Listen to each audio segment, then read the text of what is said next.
Okay, welcome. Thanks for coming. This is the week 10 webinar. It's actually our last Monday night webinar of the class, because next week will be a Tuesday webinar and that'll be the last webinar. Wow. Yeah, so it's our last Monday night webinar. And let me share my desktop and I'll talk about what we're doing today.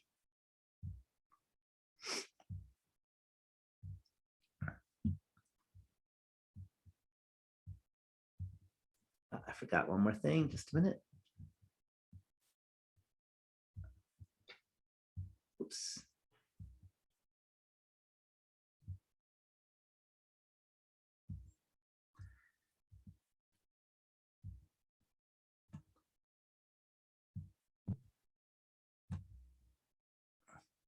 Okay, so the plan today is I'll answer questions. I'm sure you have some, since I've already heard you say you had some. And then after that, we're going to get into linear regression. So we'll talk about what a scatter plot is, which you kind of mentioned at the very beginning of the course, basically. But now we're going to really get into it. And then there's a word that you've probably all heard, and that's correlation. You know, when are two things correlated? And the letter we use for correlation is R. So we're going to talk about R, which talks about how correlated two things are, how linearly correlated things are. And then we're going to take R and we're going to square it. And we're going to look at R squared, and we're going to look at what that tells us. It's pretty deep, it turns out. Then we'll look at a scatter plot, and typically if the scatter plot looks somewhat linear, you can draw a line that gets near all those dots. And then the question is, what is that equation of the line? And what does it tell you? Okay, so that's pretty deep, by the way, and we'll get into that. And then I'm going to remind you, never, ever, ever use any language that even implies causation when you're talking about regression analysis. You cannot put those two together. So avoid causation. I can't say that too many times. In terms of when they've done research to look at people making mistakes in statistics when they're doing, their own research, causation is the #1 error that people make. So I can't say it strongly enough that we need to avoid causation. And then we're going to have a hypothesis test, since this is, last half of the quarter is all hypothesis testing. And we'll look at, is there a correlation between two things? And we'll have a hypothesis test for that. And it turns out the Greek letter for R looks like a P, but it's not. It's this guy right here, and that's called rho. And we'll look at a hypothesis test for rho. And I'm going to do this using one, in my opinion, the most important example in statistics that's ever come up in my own community in Tahoe. And that is lake clarity. And I'm going to tell you a whole story about it. And we're going to look at the data, and we're going to do the analysis and realize why things are happening. And so we'll be looking at that the entire time, basically. We could do other examples too, but that's the main. It's good to have one example we can really get into. So that is the plan. We're getting towards the end of the course. I want to remind you a few things. This is week 10. 10 is an even number. Why is it important that 10 is an even number? You have an exam? Yep, there's an exam this week. So by the end of the week, by Sunday night, you need to do the exam for week 10. Okay, and the exam for week 10, hopefully you're used to them by now, is that, half of it or so is the older stuff, and the other half was the week 9 and 10 stuff. And that's kind of how the exams all work. It's how I've set them up. I haven't gotten any complaints yet. Okay, so in terms of that kind of setup, instead of having like a midterm and a final, I think it's easier. It's better to have just exams every other week, is what I've been doing, and it seems to work. This is my second class doing it. Last quarter I did it, and now I'm doing it again, and still no one's complained. So hopefully you're okay with it. So the week 10 exam, and then the other big thing that you still have you still have a, a week and a half for or so, and that's project 2. And I know there's gonna be questions about that as soon as I stop, chatting. Project 2 is due a week from Sunday. So it's a while from now, but things creep up. And at this point, you should have a lot of progress on it. And in a week or so, that's when you want to, send me your draft within the next 9 days or so, is my recommendation. So that is the plan for today. So I'm going to open up to questions. Okay. I have a question about at all 3 confidence levels, 90%, 95%, and 99%, our confidence interval remains the same. No, it can't remain exactly the same. Well, but we're doing price difference. So should we go beyond 2 decimal places in order to show? Yeah, you might Change want to it go like 10 beyond. decimal places back or something. Yeah, you might want to, you could at least describe, you could look at it, describe it. And if they're all the same within 2 decimal places, then what should your confidence level be? 99%. Yep. Because you might as well be more confident if you don't have anything to give up. You're giving up less than a penny is what you're talking about, right? Right. So do we still need to write 3 separate paragraphs for each confidence level? No, I would write 1 paragraph talking about the comparison of the 3. Okay. And then pick your one that you're going to be doing. Does that make sense? Yeah. So you'll use the 99%. If you did everything right and what you're saying is right, then you'll be using the 99%. And then you're going to be writing about the lower bound. And then if the confidence interval is, if the population mean difference is the lower bound, then what decisions might the client make? If the confidence interval were the upper bound, what decisions might the client make? Do you see how that works?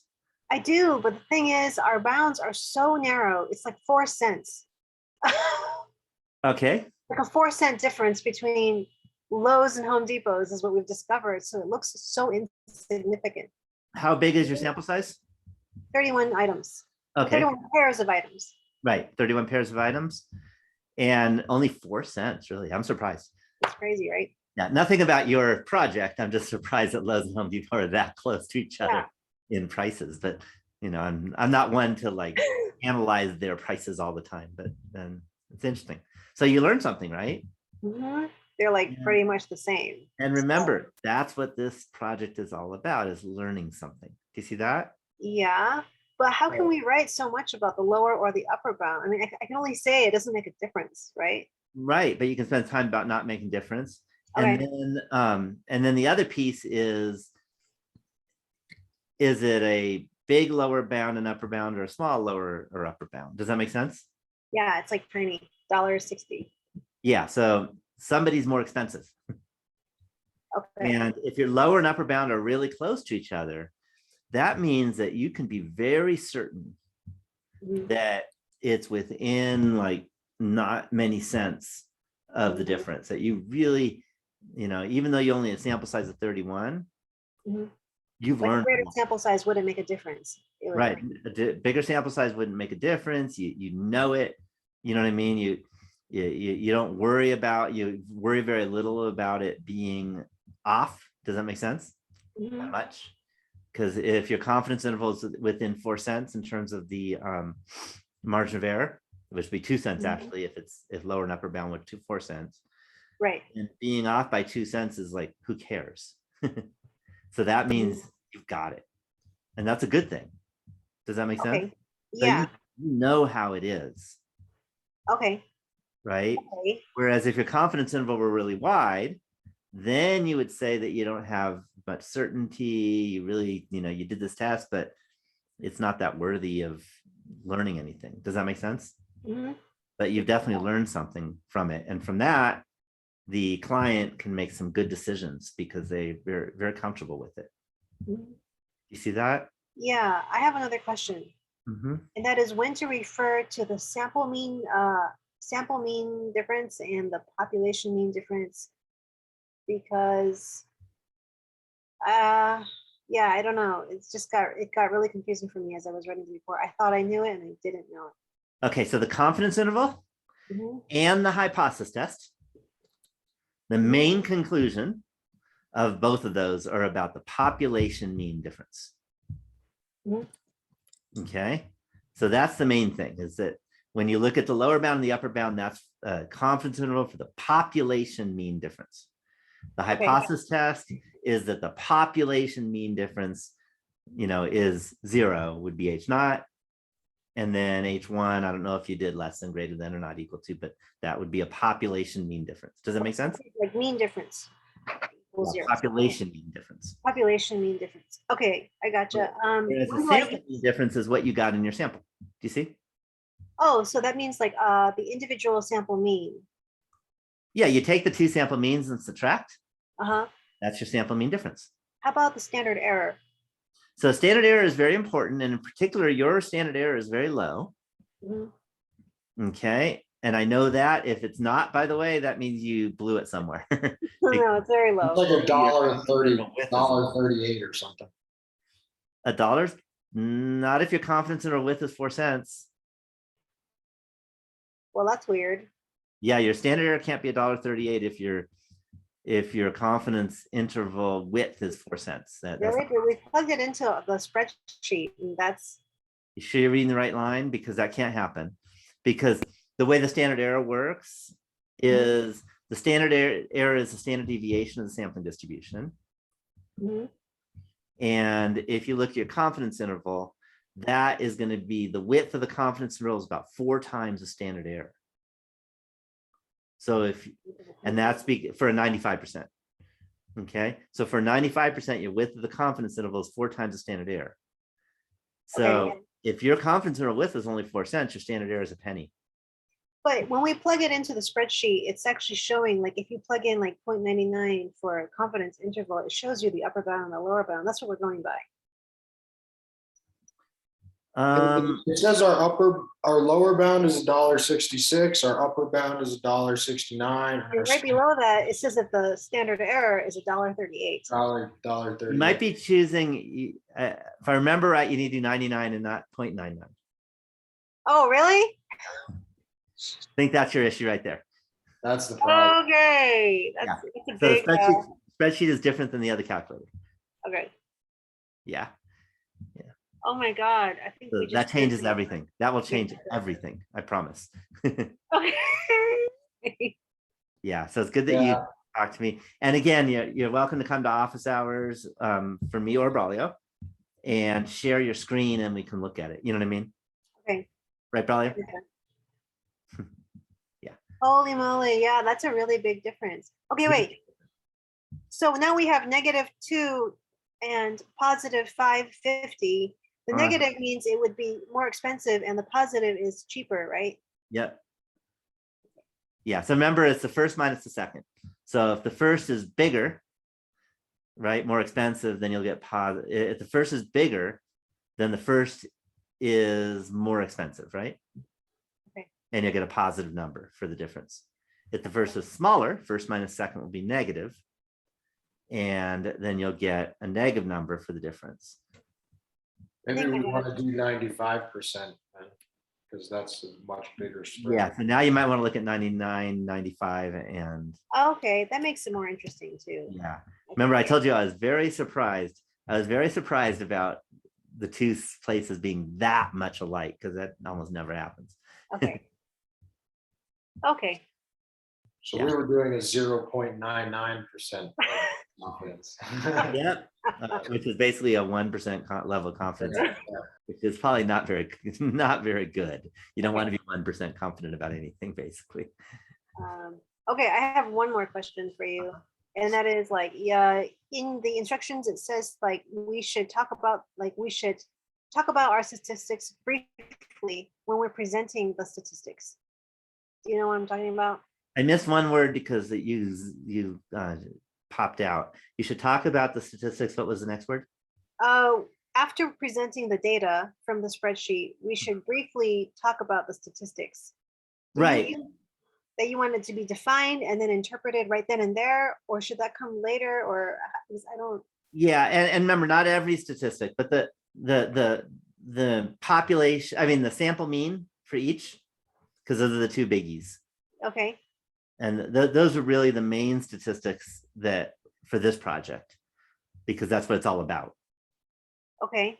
right? Is how expensive it is.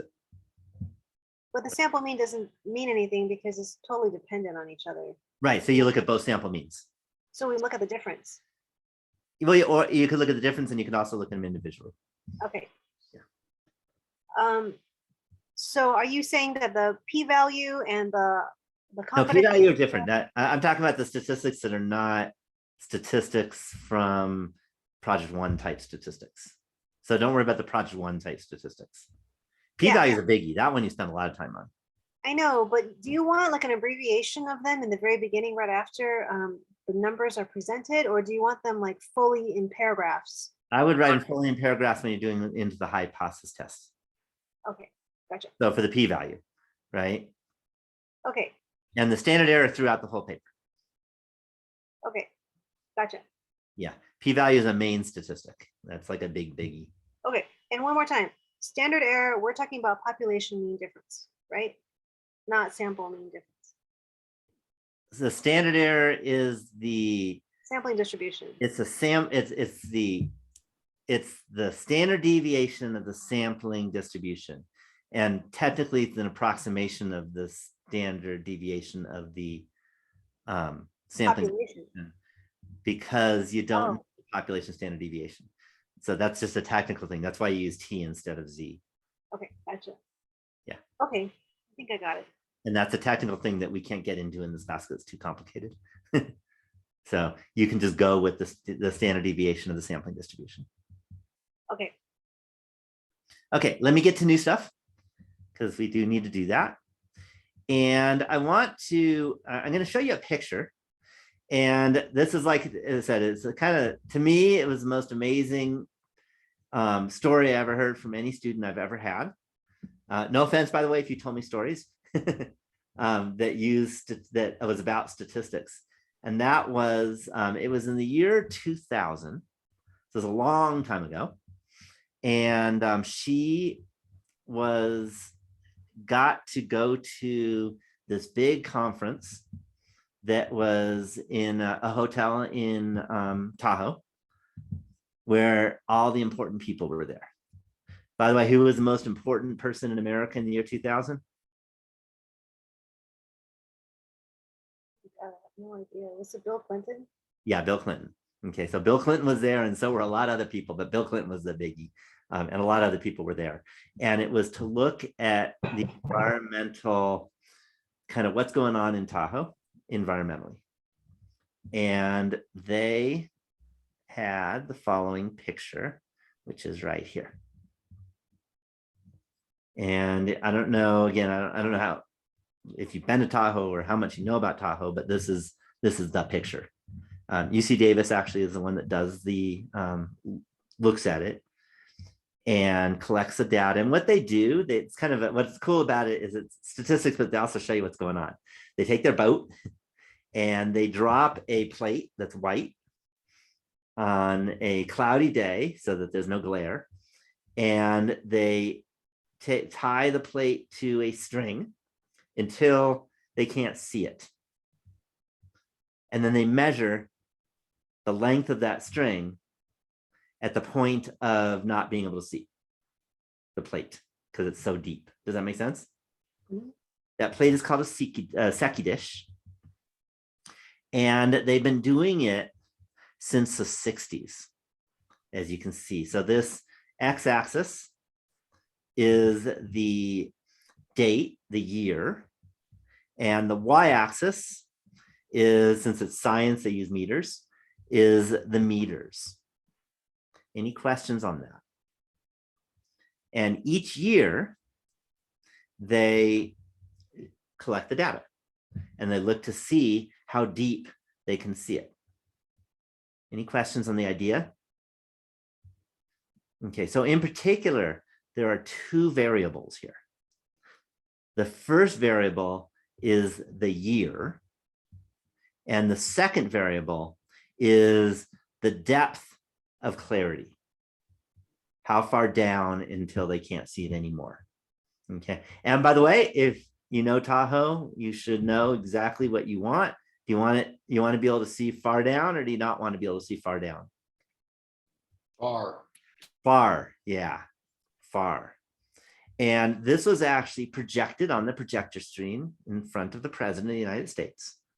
And one of the great things, and I wish this was a requirement of all presidents, is that President Clinton actually took a stats class. He knew statistics.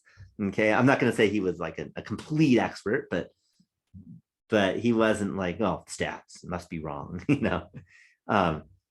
And he understood it. Okay, so it's this is kind of like our data in Tahoe. It's the most important data. And let me tell you something. I got to talk to the UC Davis people. It was a few years back. And we had a conversation, and something made me really smile. And that is, you know, I asked him, well, how many days a year do you do this so you can figure it, you know, because you don't want just one day, right? And do you know how many days he did it that year? 100? 31. Hmm. Do you see why I smiled? And he did it 31 days, so he could be over 30, and then he could take the average of the depth, and he knows that that satisfies approximately normal distribution. Not nice? Okay, so sometimes they call that subsampling, because each of these data points is a sample itself. Okay, and so we have, you know, normally distributed in terms of, you know, what's going on, but we have this data. Any questions on this? So each of those data points represents the mean of 30 for that year. 31. It's 31, sorry. Yeah. Oh, that's kind of cool. Yeah. Like I said, it smiled. At least that year it was 31. I'm not sure if it's always been 31. Do you think if he took like 100 or 1,000, that would change the mean? Probably not much. Probably not much. Because once you get a pretty large sample, remember your standard error is low because you have a large sample, which means that if you go from 30 to 60, it's not going to change much. Do you see? In terms of the mean. Standard deviation goes low, but the mean itself, once you've got a large sample, the large number says that the average should be about the regular average. Okay, and that's because this standard error is so low. If standard error is low, you're very likely to be close to the population mean. Okay, and if you did 100 instead, your standard error, you know, is a little lower, but not that much lower, and you're still close to the population mean. How do you know that your standard error is low? What's that? How do you know that your standard error is low in this case? Oh, because the sample size is high. Oh, yeah, okay. So you take the standard deviation, divide by the square root of 30, which is close to 6. So it's like almost 6 times lower than the standard deviation. Do you see how that works? Okay, so very much statistics. And the question is, how can we interpret this data? Does that make sense? So I want to mention something really important, and that is there are 2 variables. The variables are both quantitative, right? For example, this Siki dish right here, the first variable's number is 86. And the second variable number looks like around 25. Do you see how that works? So we have 2 quantitative variables, not of the same units, right? Because the first variable is years and the second variable is meters. Okay, so it's not something you can do a subtraction. You couldn't do what we did in chapter 10 and do a subtraction of the data points, because it doesn't make any sense to say 1986 minus 25 meters. That's just silly. Okay, so you don't do that kind of stuff. But what we can do is we can see, is there a trend? And if you visually look at this, does it look like there's a trend? Yeah. Yeah, you can kind of see that there's a trend. Okay, it's not perfect. And what you usually look at is say, can you draw a line that is pretty close to these data points? And the answer is yes. Does that make sense? And if you can draw a line that's pretty close to the data points, then we say that we have a large correlation between year and meters, the 2 variables. Whereas if the data points are all over the place, then you have no correlation. So an example, what you've all seen, at least if you've been in Tahoe, and if you live in a city, you may not see it much, but if you go to Tahoe and look up in the sky at night, and this month, late night, what do you see? Stars. Or Stars. black. And do they look like they're all on a line? No. No, they're all over the place, right? There is no correlation when you're looking at that particular plot of the stars, because they're all over the place. East, west, north, south, those would be the two variables, you know.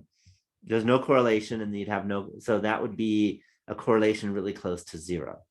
Whereas in this case, and this is a trick question, if we draw the line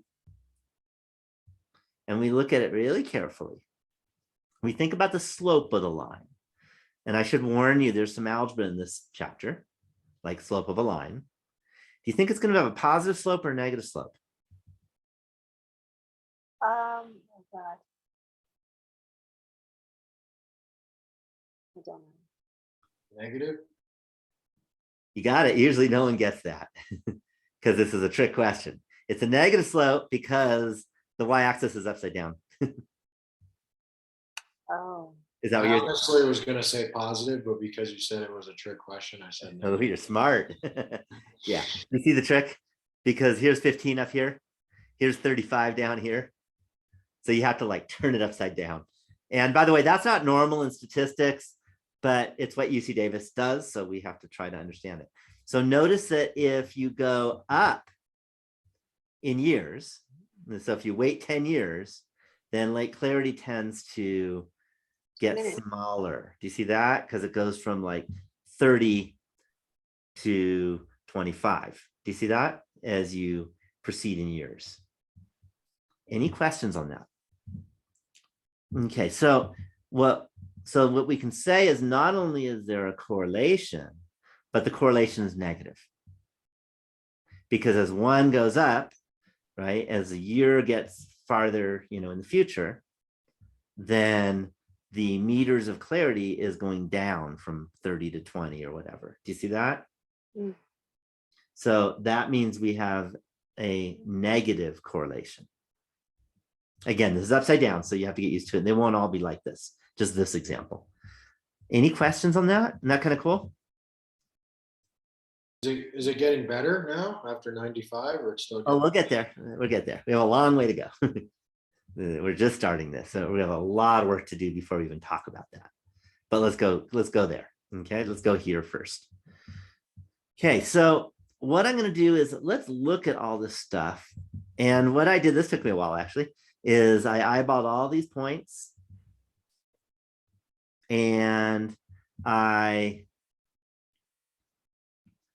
wrote them down with commas in between. Any guess on why I did that? So that you can put it into a calculator? Exactly. So I could put it in the calculator. So I'm going to copy and paste. Notice they're 68, 69, 70, 71, 72, etc., all the way to 99. Okay. And I'm not, I was just too lazy to write 1968 and 1969, but UC Davis was too lazy too, so I don't feel bad. So just note that's what those mean. And I'm going to copy. And I'm going to go to the calculator. And you should be able to guess what calculator we have to use. 24. Yeah, 24. Okay, regression analysis, because that's the name of this whole chapter. And just note, there's only one after that. That's next week. And then we're done with the whole class. So we're almost done. So let's go to 24, regression analysis. And I coded this so you could do things in two different ways.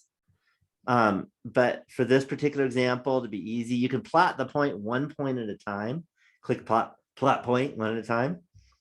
Or you can put all of the points in for x's. And then I can go to the y's.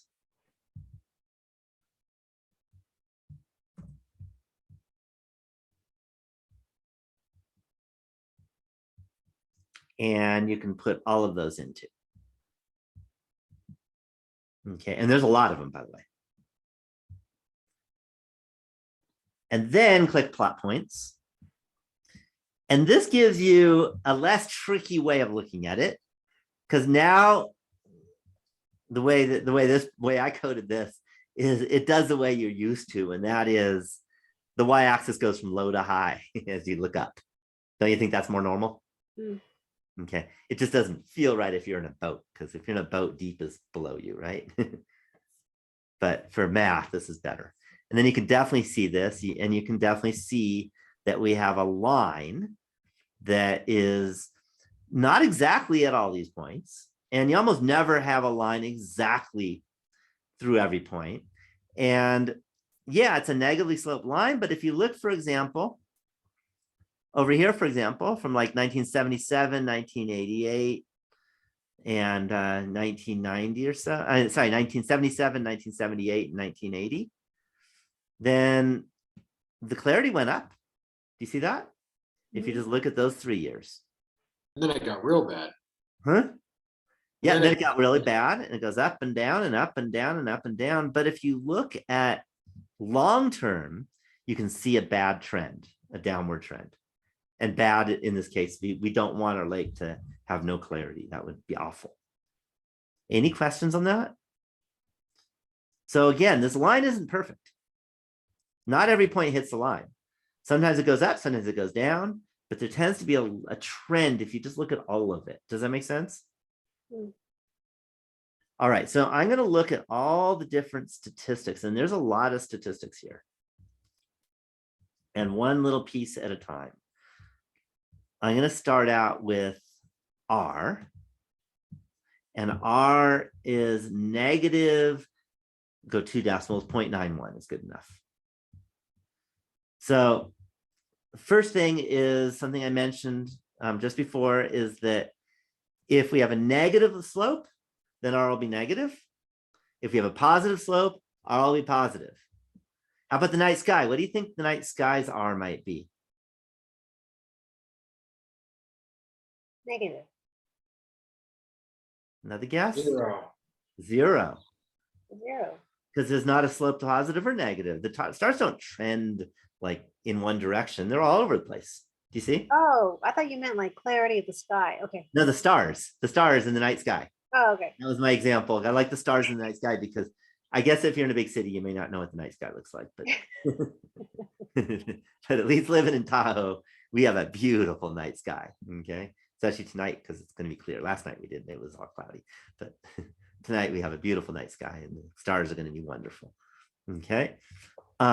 So we have a negative slope, and to give you kind of the way R works is that the very lowest R could be, which means highest negative in a way, is -1.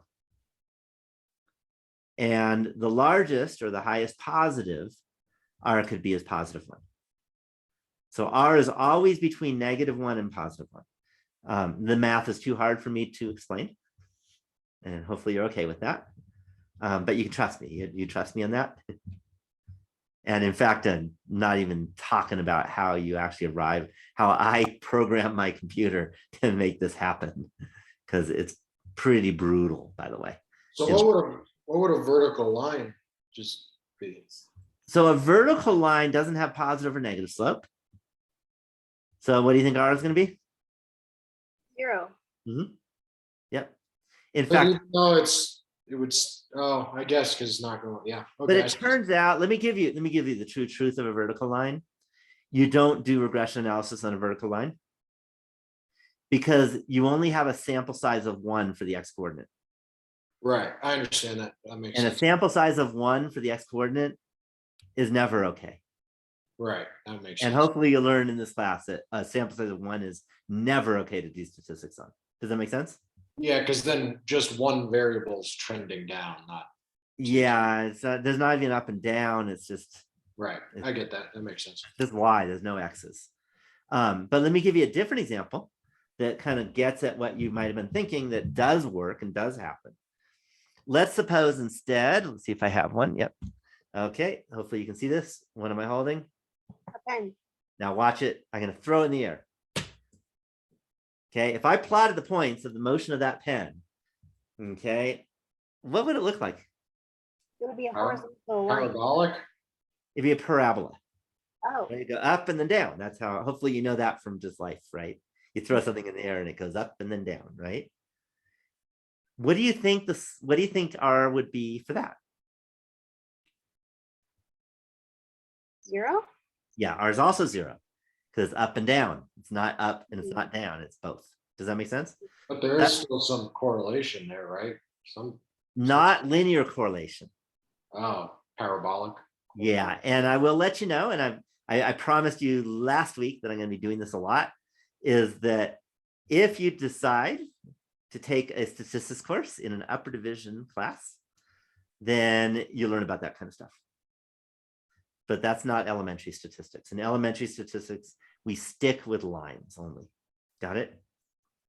But in advanced statistics, then you can start thinking about parabolas and exponentials and stuff like that. But that is not this class. Sound good? So we're only doing lines.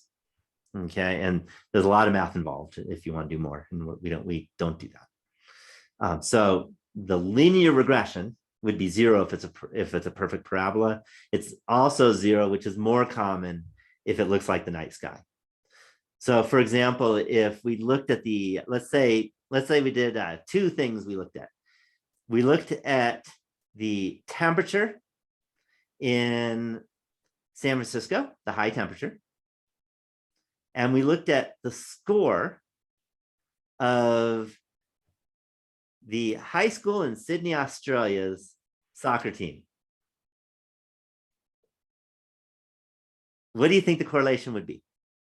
0. 0. Because one has absolutely nothing to do with the other, at least as far as I know. Temperature and high temperature here has nothing to do with the score in a soccer game in Sydney, Australia. Does that make sense? Yeah. So if they're completely like unrelated, you're almost always going to see a R equals 0. Okay. So when you were talking about not using causation before, just real quick, you're saying you can't say that the year causes the clarity to go down. Right. Yeah. And in fact, what do you think caused the clarity to go down? Population. People. Yeah. Population growth is, and in Tahoe and lots more cars and lots more buildings and all that kind of stuff. Yeah, you hear that all the time. Correlation doesn't mean causation. Right. And one of my favorite examples, because there's another one, and that is sometimes it's in reverse. So let's say X is the variable that corresponds to the number of gray hairs a person has. And Y corresponds to their age.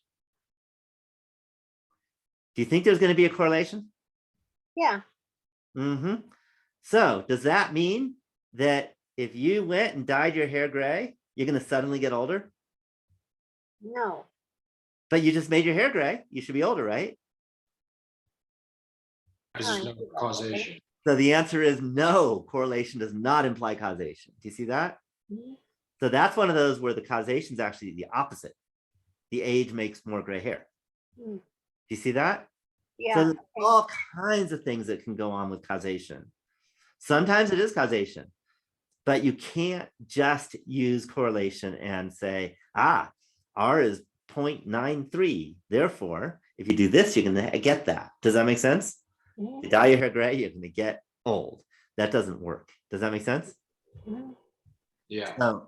So right, correlation and causation are not the same things. You cannot say that. Okay. That doesn't mean you can't show causation. You just can't show causation with regression analysis. Mhm. You usually show causation with biology. That you can do, using, science and biology and stuff, but not statistics. Does that make sense? Mhm. Okay. Good questions. Really good questions. Okay. So now we understand R, at least some. All right. What if we looked at instead, how about the amount of hours that a statistics student studies per week and their grade on the exam for that week? What would your It's guess be? correlation. Do you think, what would your guess be of the correlation? Positive. Yeah, you would hope it would be positive, right? 0.8. Okay. So Huh? it'd be positive R value. Right. It probably wouldn't be 1. It's not a perfect correlation. Does that make sense? Mhm. But it might be 0.8 or something. Do you see that? Mhm. And that one does have a causation. If you study more, that will cause you to do better on the test. That's a good cause, by the way. Does that make sense? Right, but you can't just state that based solely off of the. Exactly. You could have other reasons for the causation. Do you see that? And the other reason is if you study more, then that means you're practicing and remembering it. And when you get to the test, you have a good chance of doing well. Does that make sense? Mm. Yeah, you can't just look at the data and say, there it is, causation. You have to have all the other reasonings. Does that make sense? Mhm. Okay. So that's R. Any questions on R? Okay, then comes R squared. R squared, I almost always like to do 2 decimals. By the way, which would be 0.84 here. How come? Because 6 is higher than Yep. 5. Yeah, so don't forget to round. Always use the rules of rounding. So R squared is 0.84. And I like to look at it as a percent. And so let me write down what's going on here.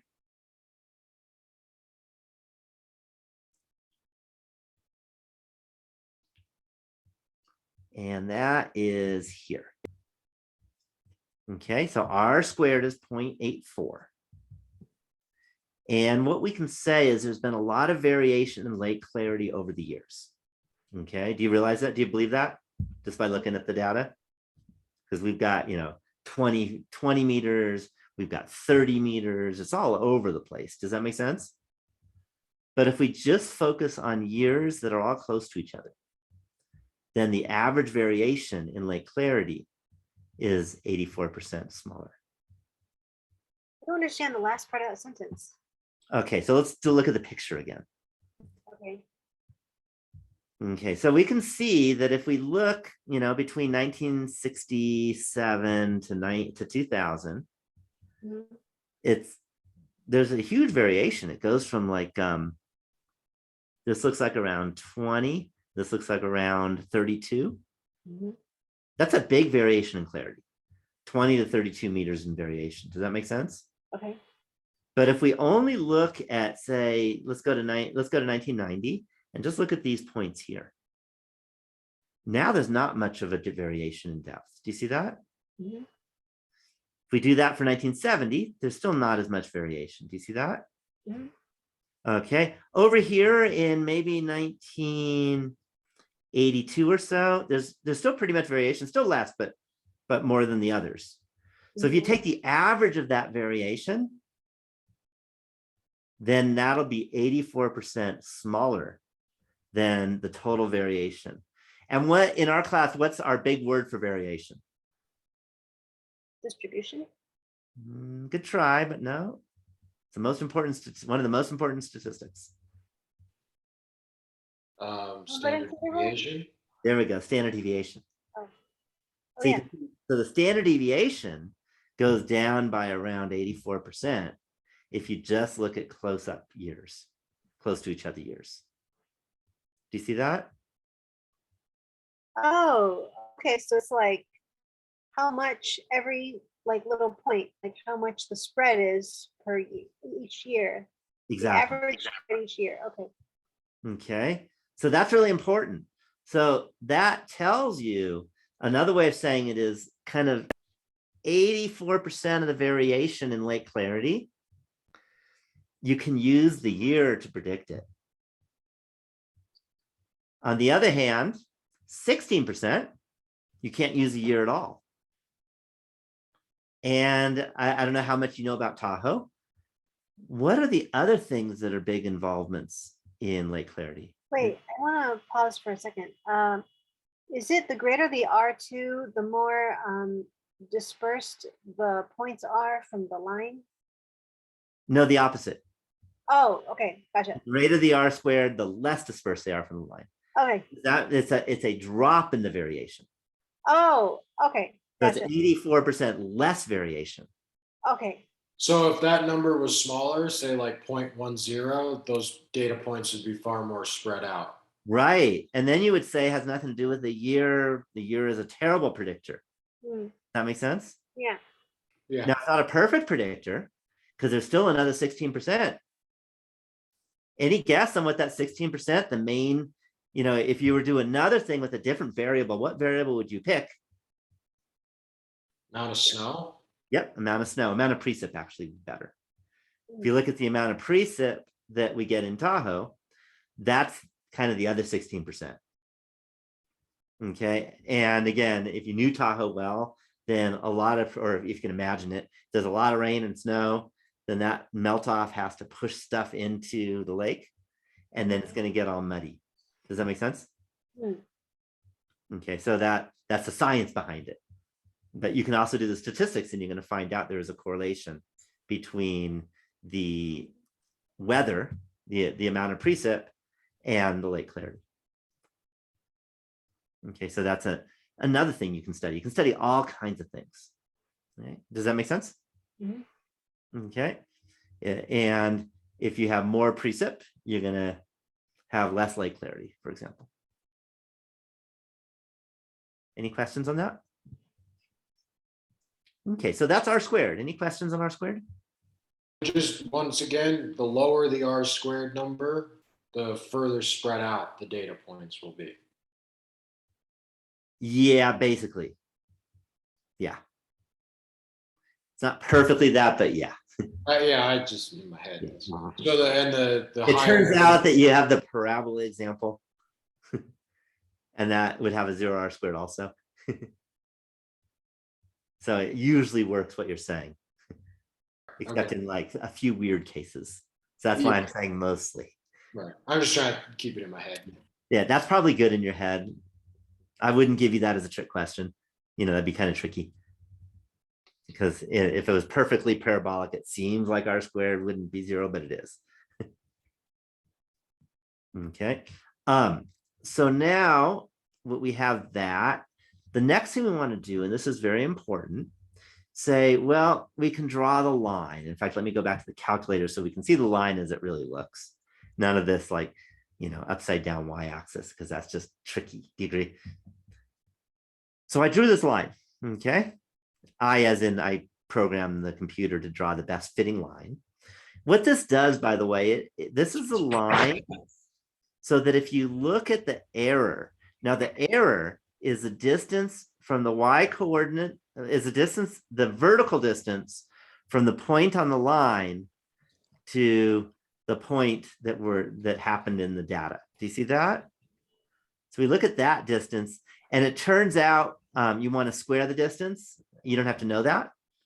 And then you add up all of those squared distances. And the one reason to square it is that way you don't have negative numbers.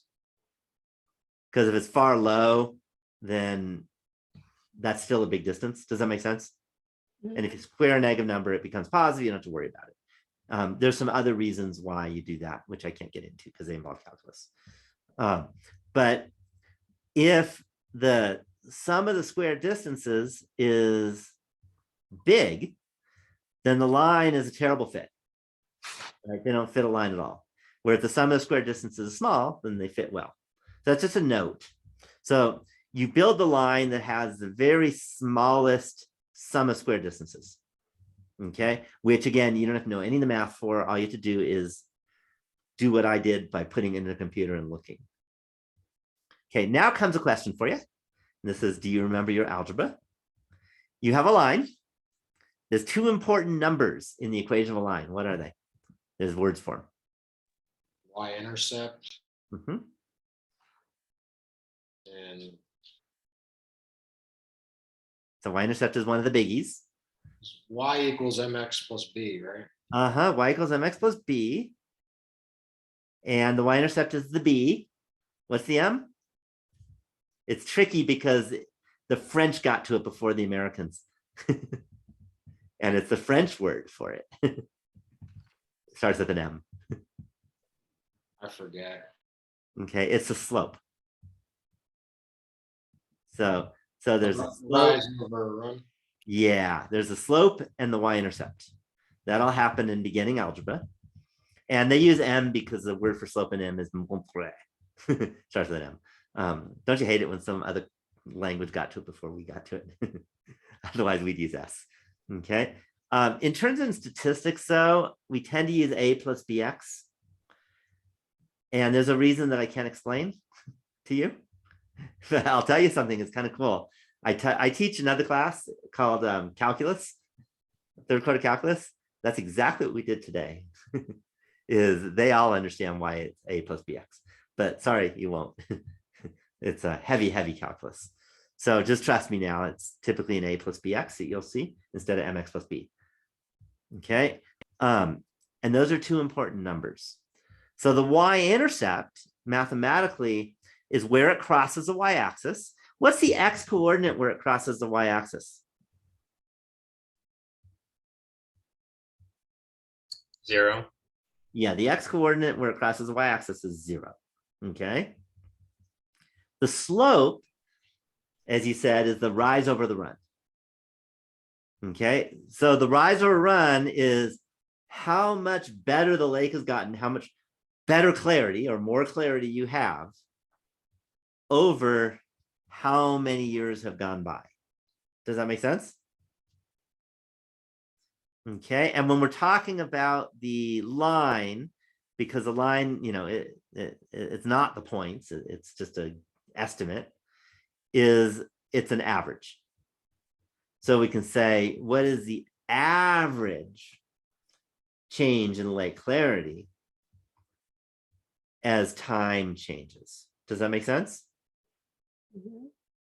All right, so let's talk about that. And I want to look at the numbers. So here's the equation of the line.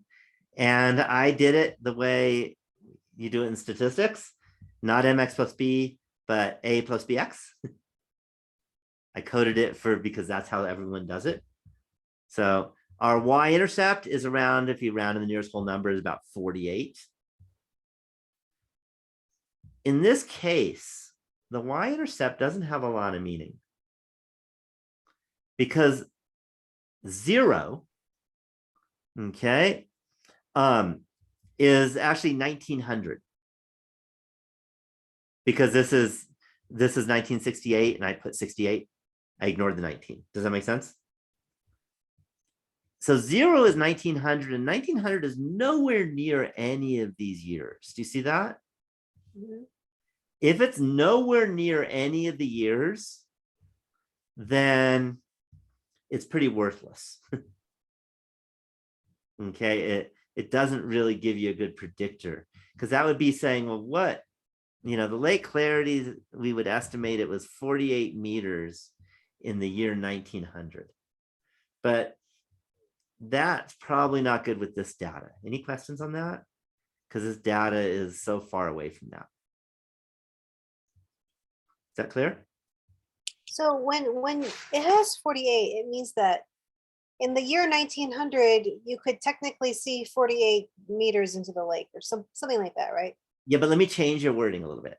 Okay. So not you could see 48 meters, Uh-huh. but your best guess at how many meters we might have been able to see in the year 1948, in the year 1900 is 48 meters.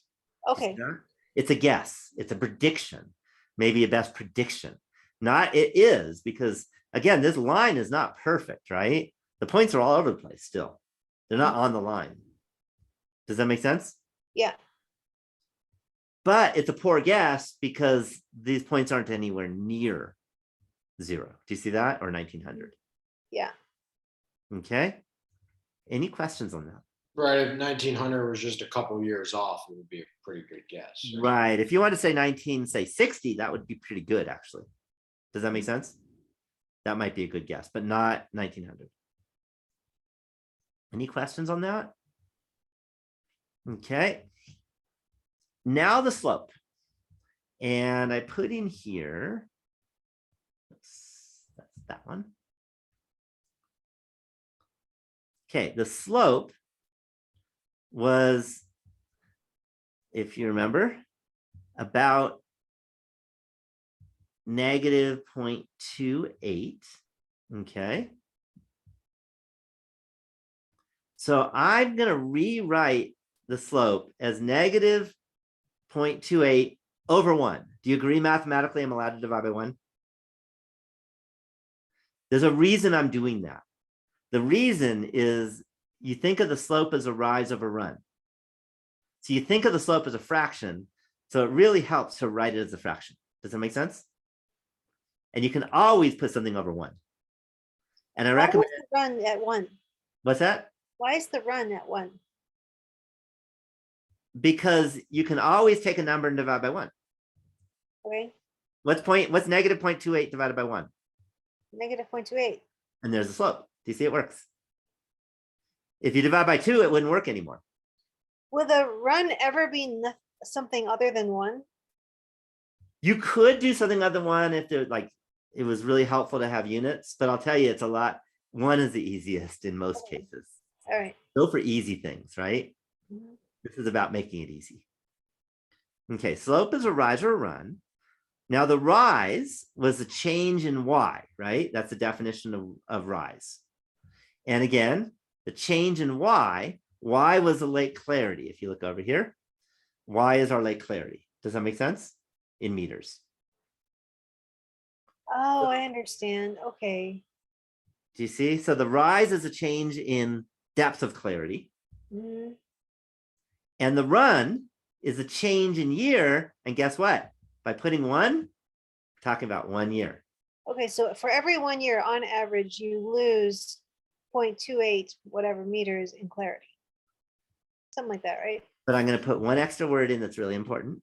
Instead of you lose, Okay, you tended. tend to lose. Mm-hmm. You got to put those words in or you start getting causation. Okay. You see? Mm-hmm. So for every 1 year that passes by, the depth of clarity on average has tended to go down by 0.28 meters. And typically in the real world, you don't say we've increased our lake clarity by negative 0.28 because that's going to confuse the hell out of everyone. Sounds good though. It's a lot better to say it tends to go down by 0.28. So typically negative numbers, you use words to describe the negative number instead of the number. Does that make sense? Sounds like something a politician would say. Absolutely. Okay. And remember, I wouldn't say it even though I was a politician. But I didn't say that kind of stuff. Okay. So some politicians would say, I wouldn't. Okay. Any question on interpreting the slope? Okay, so that's how the slope is interpreted. For every 1 change in the x value, on average, there tends to be a change in the y value by the slope. Do you see how that works? Yeah. But change the words x value to what's going on. In this case, it's 1 year passes by. And change the word y value by what's going on. In this case, it's depth of clarity. Does that make sense? Mm-hmm. Okay, so here's a question. What is the best prediction for the lake clarity today? By the way, what year are we in? 2022.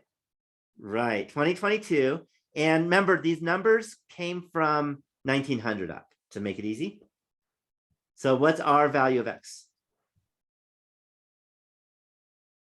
Wait, say the question again? Wait. So these numbers, the way I set the axes, basically, I started at 1900. Oh, you did? Right? If you look at this, and not just me, but UC Davis too. See 65? This wasn't the year 65. That would have been like, almost 2000 years ago. That's year 1965. Do you see? Oh, yeah. Right? What do you mean you started at 1900? I don't see 1900 on this graph. Right. You don't see it, but this 65 means 1965. Oh, yes. Okay. Right? Okay. So 0 in this case corresponds to 1900. Yes. Okay. 65 corresponds to 1965. How about this year? What does it correspond to? 2000. Oh, 20. How many years after 1900 are we right now? 1022. Not 1,000 years. I mean, 122. 122. Yeah, it's been 122 years. Okay, so we're in the year 122 for this graph. Does that make sense? Okay. Okay, and again, this is I like to do real world stuff. This is real world, so that's why you do that kind of stuff to make it make sense. Because it'd be too busy to put 1900s on all these. Does that make sense? Mhm. Okay, so we're in the year 122. So now I got to say, what's the best prediction?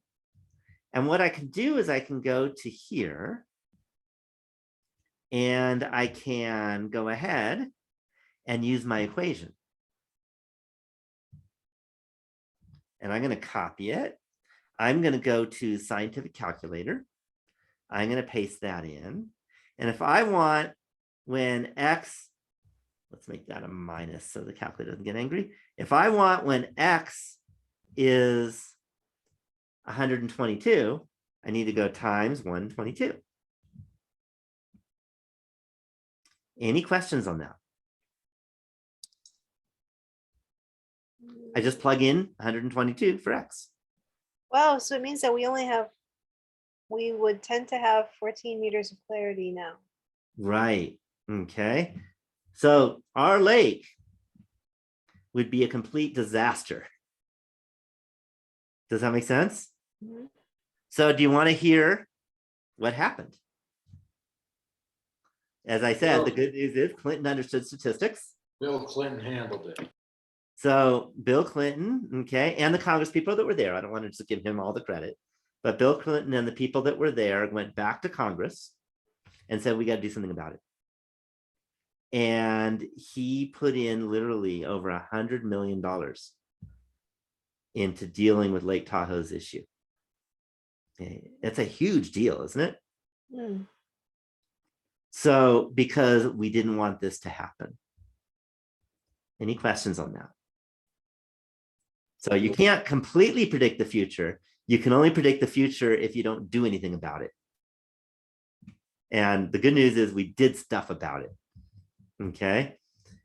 Any questions on that? In this equation, I'm sorry, is the y-intercept even necessary? You have to have it to plug in the numbers. Okay. It's not relevant in terms of like interpreting the number 48 and what it means in the year 1900. Okay. Because it doesn't really tell you like clarity, but it's important in an equation. Does it make sense? Yeah, I guess. I'm sorry. My math is not very good. Yeah, because if I didn't put that in here, Mhm. then you get negative 34. Okay. It means nothing. Does that make sense? Yeah, okay. Oops. So we want that in there. So let me show you the punchline. Any guess on what's happened since the year 2000? Slope is positive. Here's the newest. Starting to look like a parabola. Yeah, look between the year 2000, not quite a parabola, but look between the year 2000, which is right here, Mhm. which they're calling 00, by the way, and now, okay, or maybe 2 years ago. This is the newest I could get. Mm. Okay. What does it look like now? Check Flat. everything out. Flat.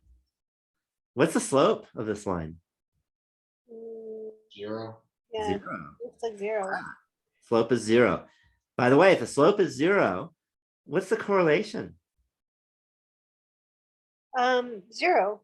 There's no correlation. Yeah, R will be 0. R squared will be 0 also. Mhm. By the way, R squared really is a square of R. So hopefully you all know 0 times 0 is 0. Right, 0 squared is 0. Okay. So there's no correlation anymore. It worked. We were in a terrible decline in lake clarity, and then they put all this energy into protecting the lake, and now we stopped declining. Is it possible to gain back clarity? That is not something I know exactly. I mean, with enough money, I guess you could, but how do you do it, and is it feasible? Feasible is probably a better word than possible. It is possible. In theory, you can you can literally dump every liter of water out of the lake and put pure water back in. But that's not going to happen. Does that make sense? But the question is there stuff we could do? And I don't know. I'm a statistician. But what I do know is that notice that there's been, like from here to here, that meant clarity got better, right? That's not because the years went by. Do you know what happened around the year 2014 and 15 around that time? Big drought. Yeah, we had the big drought. No rainfall, no snowfall. And so nothing coming in the lake. Okay. Oh, interesting. And then we had big amounts of water here. Do you see that? So you can actually read these graphs and see that. Any questions on this? Isn't this kind of cool? It's pretty cool. Okay, it's cool because it meant something. It's like the most important thing that ever happened in Tahoe came from regression analysis. Isn't that cool? Way to go, statistics. What's that? I said, way to go, statistics. Yeah, way to go, statistics. Okay, way to go. And hopefully our politicians will listen to the statisticians because some don't, unfortunately. Any questions at all on this big example? Okay, and by the way, if now I plug in, and what I did on this one is I went 0 through 20. So now we're going to look at our most modern data. We can pop it in. Let's go new plot, which means I'm starting over. And it would have taken forever for me to type all this out. So I didn't. I mean, I did, but I didn't make you have to suffer. So I did this myself. And I can type this guy in. I can plot points. Oh, wow, that slope is, okay. There's a negative slope, but it's all over the place. And in fact, now if you look at R, it's negative 0.4 and R squared is like 0.17. It's a huge difference from before. Does that make sense? Mm-hmm. Any questions on that? Okay. So then the next thing to see is we can say, well, is there a correlation between the year and lake clarity? And let's do in modern times. So is there a correlation? Whenever you have an is question, what does that bring up in statistics? Hypothesis? Hypothesis test. Does that make sense? Mhm. So R is a sample correlation. Oh, I see. Rho equals Always, 0. right. And if you can, you go to the Greek letter, as long as it's not pi, you go to the Greek letter and use that for the population correlation. And the Greek letter for R is called rho. Okay. And the way I like to remember it is row your boat, right? In the lake. Okay. Nothing to do with Lake Tahoe, but but that's a good way to remember it. And it looks like a curvy little P thing. And that's just a Greek letter. In our class, we're going to be using not equal to. So is there a correlation means H naught will be rho equals 0. And the alternative hypothesis, I called it HA, you can call it H1 if you want, is rho not equal to 0. You could also do, is there a negative correlation or is there a positive correlation? So this one could have a two-tailed, a left-tailed, or a right-tailed test. Any questions on that? Is there a P? Oh, there is a P value. So Oh, there yeah. must be a level of significance too with this. Yep. You always go for the level of significance and decide what you want. Okay. Okay. It turns out, and again, the math is way too hard to explain why. It uses the same test statistic as we did for means, and that's T. Remember the T, students' T distribution? Mhm. Turns out you use that again. And again, very difficult math to like show why. So we're not even going to think about touching it. But if you want to get a PhD in math, then you'll learn about it. So there's our test statistic. There's our p-value. Okay, nothing's new. It's good old-fashioned hypothesis testing. So the p-value is 0.06. if we were to use our standard p-value, okay, and maybe you want to use your standard, maybe you don't. If you think about a type 1 error, for example, that means that you decided that there's a correlation. And if you decide there's a correlation, you're going to spend all those millions of dollars trying to protect the lake, right? You know, do something more than we're doing now, and you're going to waste those dollars. Does that make sense? A type 2 error means that you don't notice a correlation, but our clarity is getting bad, okay, or better. But the point is, it's changing, and that's bad. Also, that means that we've destroyed the environment, right? Mm-hmm. And but let's just go with the 0.05 just to make life easy here. And the p-value is 0.05. P-value is 0.06. So what does that tell us? There's not enough evidence to reject the null hypothesis. Right. There's insufficient evidence to make a conclusion.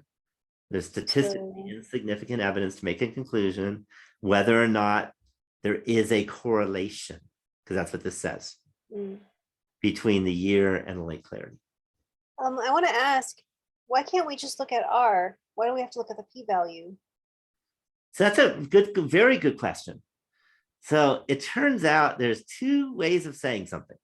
One is there's a strong correlation. The other is there's strong evidence that there is a correlation. And they're very different. Okay. You could have very strong evidence to show there's a correlation, and that correlation can be very small. And that happens if your sample size is really large, but there might be some little correlation. Do you see that? Okay. Okay. But you could also have a large correlation, but not have strong evidence. And that's usually when your sample size is small. Oh, okay. You see? So you need the p-value because that brings in the sample size. Oh, that factors that in. Okay. Yeah, the p-value definitely factors it in. Whereas and that factors it in because remember the standard error thing? Yeah, okay. So basically, if you were to include the years from 1900 and increase your sample size, then your p-value would probably go smaller. Right. It would go smaller if there's a correlation, or if there's no correlation, it'll go much more larger. Do you see?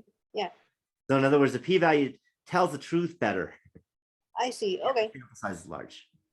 That's the way you want to look at it. And remember, if there is a correlation, the truth is that p better be very small, right? If there's no correlation, p better be very large. Yeah. Okay. Here we had a pretty small sample size, but why can't we get a bigger sample size? There's only so many years. Right, because since we started doing this, work to help the lake, we've only had 20 years, 21. Do you see? So you're not going to get over 30. You can't get that because, and you can, but it's going to take another 10 years. Do you see that? So sometimes you can't because you just can't. Is that clear? How do you say those hypotheses? So the way you word it, the way I read it, like in words, Yeah. is H naught. There's no correlation between year and lake clarity. HA, there is a correlation between year and lake clarity. Does that make sense? Yeah. I have a question about what if the graph had a bunch of scattered dots, but it formed a perfectly horizontal line? Then there's no correlation. Okay, there's still no correlation. Okay. Yeah, no correlation, because if the slope is 0, then there's no correlation. Okay. So the idea is if it was a perfectly horizontal line, and given the value of x doesn't help you with the value of y. Do you see that? Yeah, okay. Okay, just to let you know, if you did something like, let's say that instead of this lake clarity thing, let's say you did a study and you asked, how many inches are you, as the first question? And the second question is, how many centimeters are you?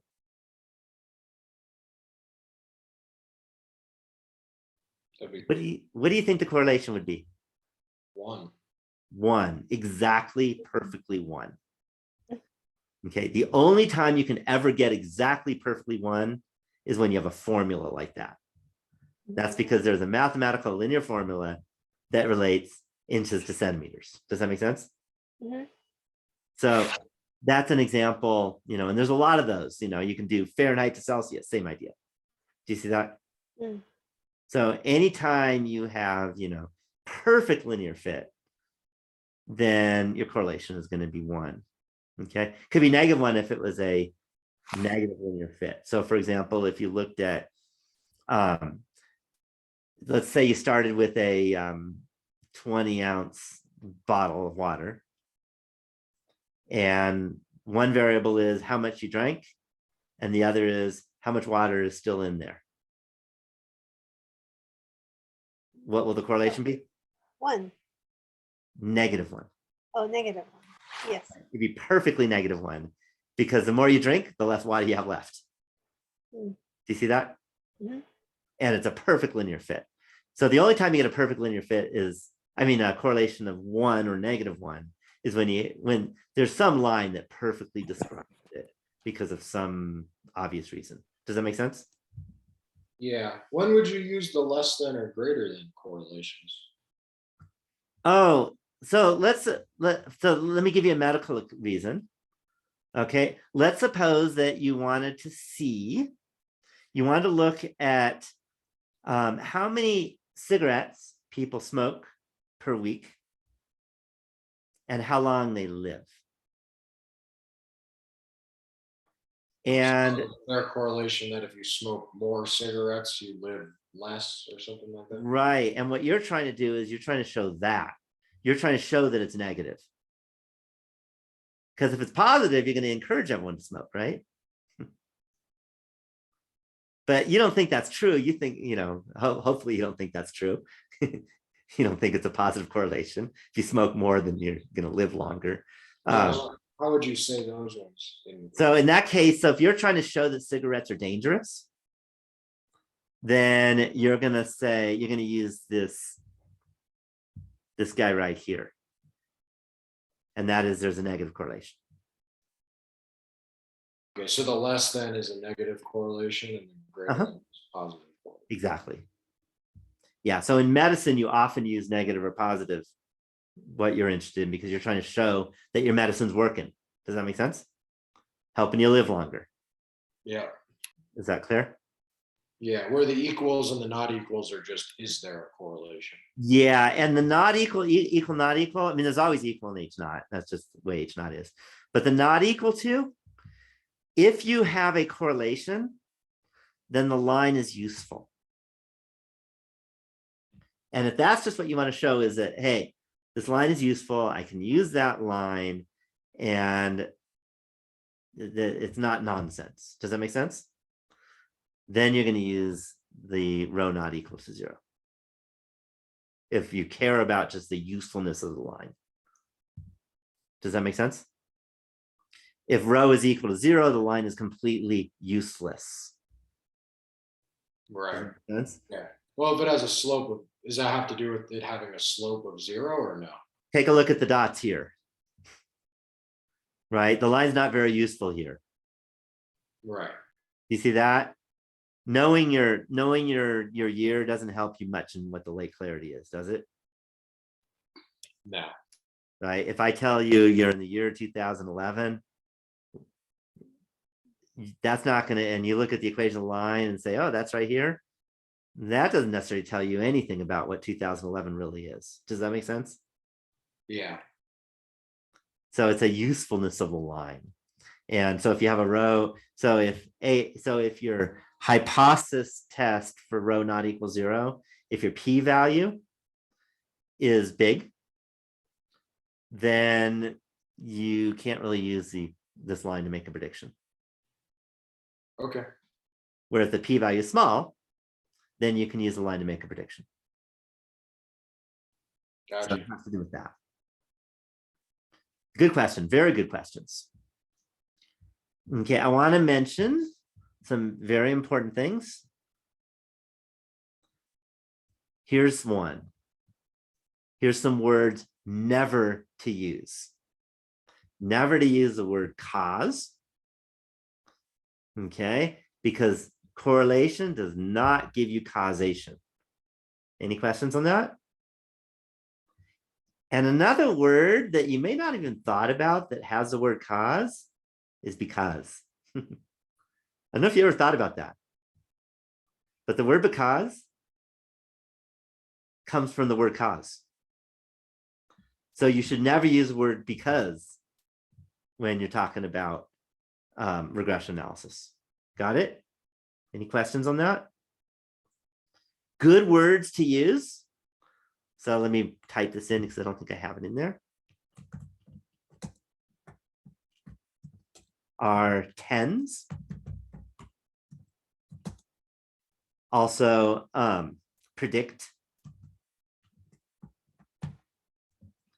Okay, so those are good words to use. Tendency or tends, predict this is going to happen. Does that make sense? So be very careful about the vocabulary you're going to use.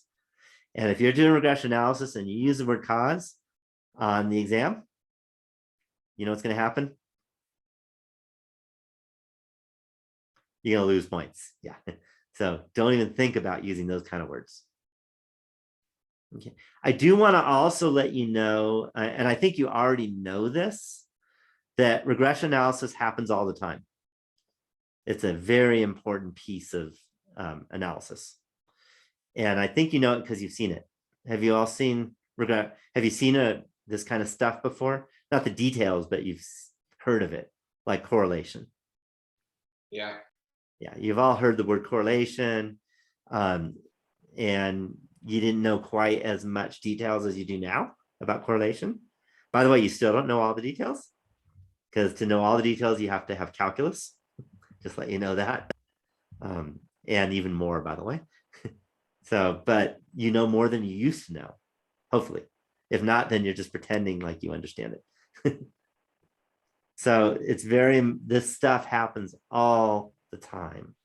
It's really easy to find examples. So let's see if you could tell me two things that might be correlated.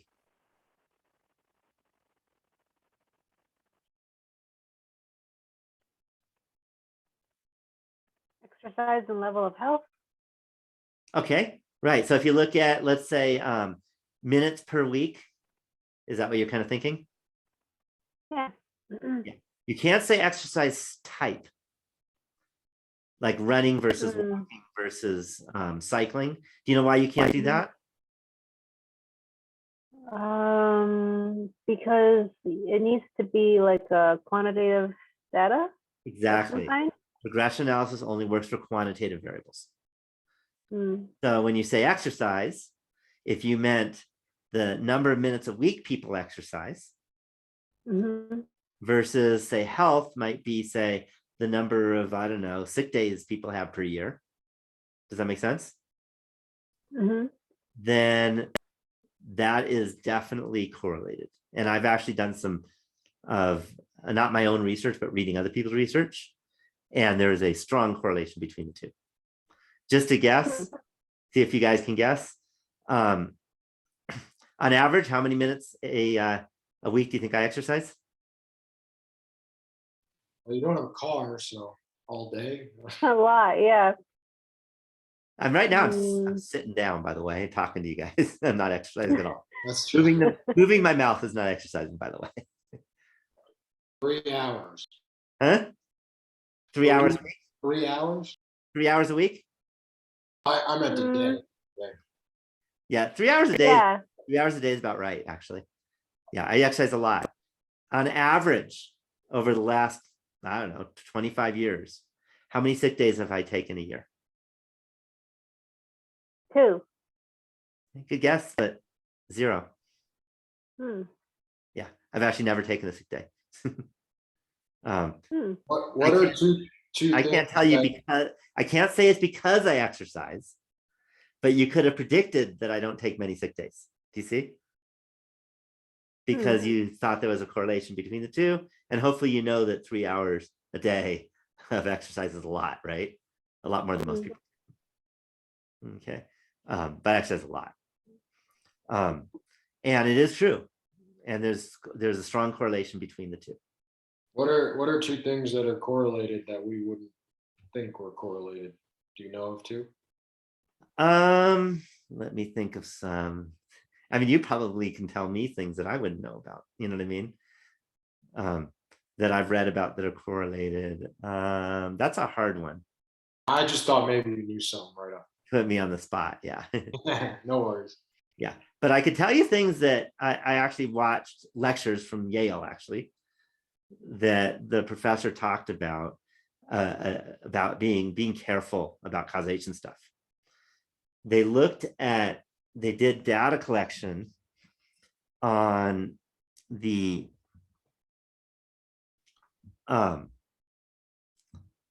they looked at the amount of times a person is assaulted by their parents when they're children, and the amount of times they assaulted their children when they grew up.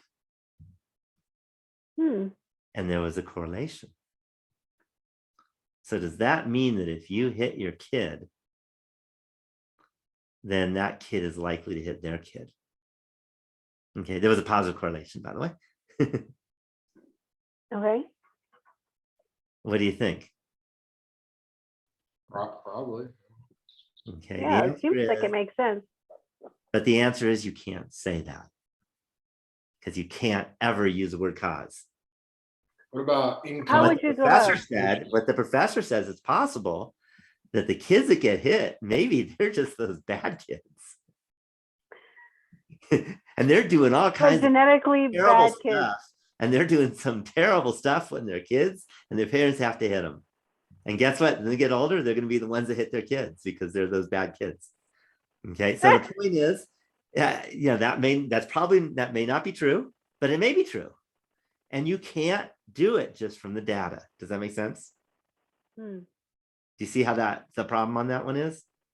Hmm. So you got to What be about- very careful.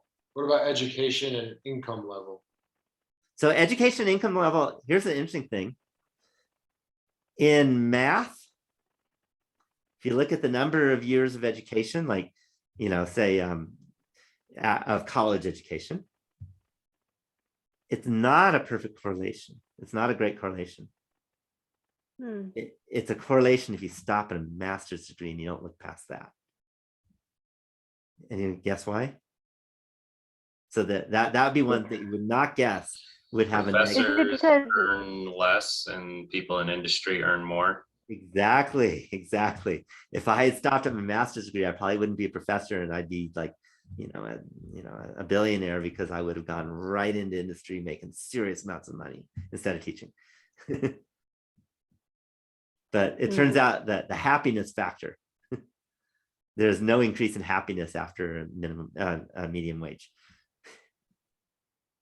So, and they've done that study, and That was just for math, or you're saying if you do that was math. That was just math. just a math degree? Yep, just a math degree. Is that those with math degrees, they don't increase in salary after their master's degree.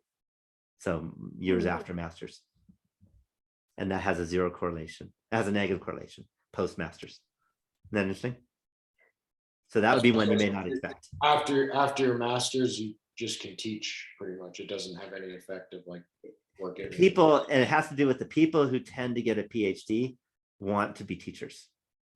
I see. That makes sense. Yeah. People who want to stop at a master's degree tend to want to be major money makers That makes sense. Yeah.